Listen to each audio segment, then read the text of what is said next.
আসসালামু আলাইকুম। লস এঞ্জেলসের দাবানলের আপডেট খবর নিয়ে আমি আছি আপনাদের সাথে। পুরো খবর শুনতে সঙ্গে থাকুন।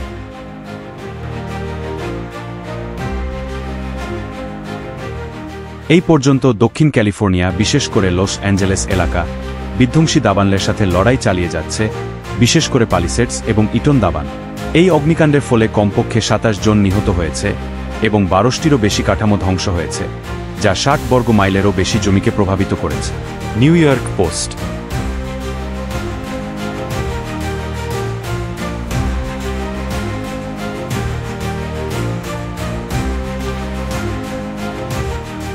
নিউ ইয়র্ক পোস্ট জানিয়েছেন, অগ্নিনির্বাপক কর্মীরা দাবানল নিয়ন্ত্রণে অক্লান্ত পরিশ্রম করছে। কিছু কিছু জায়গায় অগ্নিনির্বাপক কর্মীরা আগুনের শিকার হন। ইটন ফায়ারে ৭৩% এবং পালিসেডস ফায়ারে ৪৩% আগুন নিয়ন্ত্রণে রয়েছে।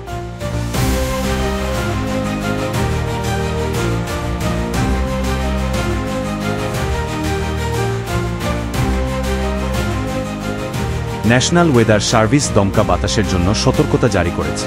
সম্ভাব্য ১০০ মাইল বেগে ঝোড়ো হাওয়া বইতে পারে। লস অ্যাঞ্জেলেস এবং ভেঞ্চুরা কাউন্টিতে আর্দ্রতা খুব কম, এমন পরিস্থিতি যা দাবানলের ঝুঁকি বাড়া, জানিয়েছেন এপি নিউজ।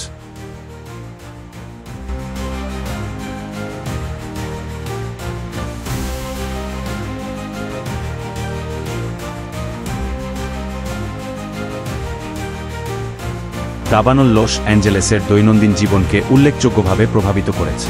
বাসিন্দারা জমে থাকা ছাই নিয়ে কাজ করছেন, যার ফলে বিষাক্ত কণার সংস্পর্শে আসার সাথে সম্পর্কিত বায়ুর গুণমান এবং স্বাস্থ্যের ঝুঁকি নিয়ে উদ্বেগ দেখা দেয়। খবর আটলান্টিক নিউজ।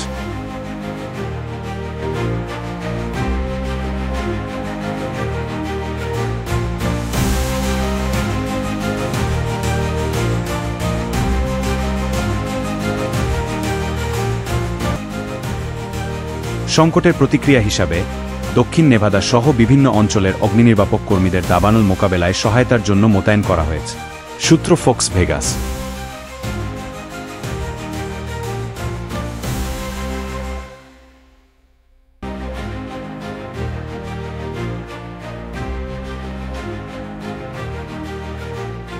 লাস ভেগাসের বাসিন্দারা লস অ্যাঞ্জেলেসে ক্ষতিগ্রস্তদের সাহায্য করার জন্য অনুদান পাঠিয়ে সমর্থন দেখিয়েছে। ইউটিউব সংবাদ।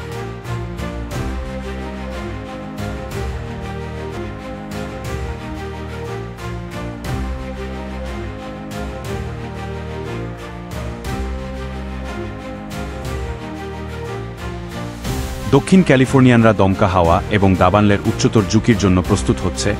মারাত্মক দাবানলের প্রাদুর্ভাবের ২ সপ্তাহেরও কম সময় পরে যা কমপক্ষে ২৭ জন মারা গেছে এবং হাজার হাজার ঘরবাড়ি পুড়ে গেছে।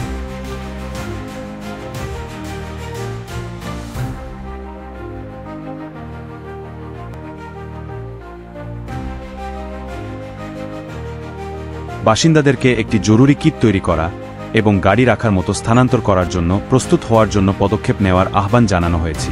গ্যাসের অন্তত অর্ধেক ট্যাঙ্কে ভরা। একটি বায়ুপ্রবাহিত ধুলো এবং ছাই সংক্রান্ত পরামর্শ জারি করা হয়েছিল, কারণ উচ্চ বাতাস দক্ষিণ ক্যালিফোর্নিয়া জুড়ে বিদ্যমান অগ্নি অঞ্চল থেকে ছাই ছড়িয়ে দিতে পারে।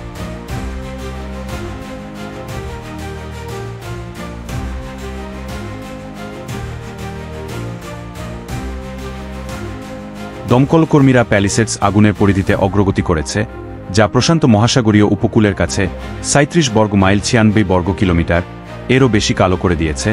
তবে অভ্যন্তরীণ অঞ্চলে এমন কিছু এলাকা রয়েছে যা জ্বলতে থাকে। কলিন্স বলেন, লাল পতাকায় সবসময়ই একটি সম্ভাবনা থাকে যে গরম কিছু বা অভ্যন্তর থেকে কিছু ধরনের জ্বলন্ত উপাদান সতর্ক করা হয়, সম্ভবত চাবুক মেরে কন্টেনমেন্ট লাইন জুড়ে উড়িয়ে দেওয়া যেতে পারে।